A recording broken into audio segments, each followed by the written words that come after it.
இங்கே வந்து 800 நான் வாங்கியிருந்தேன். ஸோ ப்ரைஸ் ரேஞ்ச் டிஃப்ரெண்ட் இல்லைனாலும் நான் வந்துட்டு பட்டர்ஃப்ளையே போயிடலாம் அப்படின்னு நினச்சி தான் பட்டர்ஃப்ளை வாங்கிட்டோம். ஸோ அதை வந்து அன்பாக்சிங் வீடியோ நான் ஃபியூச்சரில் நெக்ஸ்ட் வீடியோஸில் அந்த மாதிரி வந்து ஆட் பண்ணுறேன். ஸோ உங்களுக்கு இந்த வீடியோ கண்டிப்பாக யூஸ்ஃபுல்லான வீடியோவாக இருந்திருக்கும்னு நினைக்கிறேன். நான் வந்து சிம்பிளாக அங்கே இருக்க ஸ்டெயின்லெஸ் ஸ்டீல் ஸ்டவ் மட்டும்தான் காட்டியிருக்கேன், கிளாஸ் டாப்லாம் காட்டல.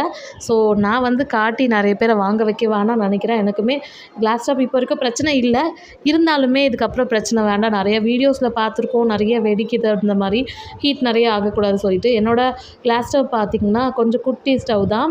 அண்ட் என்னோடய பாத்திரம்லாம் கொஞ்சம் பெருசாக நாங்கள் நிறைய பேருக்கு சமைக்கிற மாதிரி தான் வந்துட்டு இருக்கும். ஸோ எனக்கு வந்து செட் ஆகலை. இதற்கும் எந்த பிரச்சனையும் இல்லை, இருந்தாலும் ப்ராப்ளம் வர முன்னாடி டக்குன்னு வாங்கிடலாம் அப்படின்னு சொல்லிட்டு ஹஸ்பண்ட் கூட்டிகிட்டு வந்துட்டாங்க. ஸோ நீங்களும் இந்த மாதிரி ஸ்டவ் மாறுற மாதிரி இருந்தீங்கன்னா எனக்கு கமெண்ட்டில் சொல்லுங்கள். அண்ட் இந்த வீடியோ யூஸ்ஃபுல்லாக இருக்கா இல்லையான்றதையும் எனக்கு கமெண்ட்டில் சொல்லுங்கள்.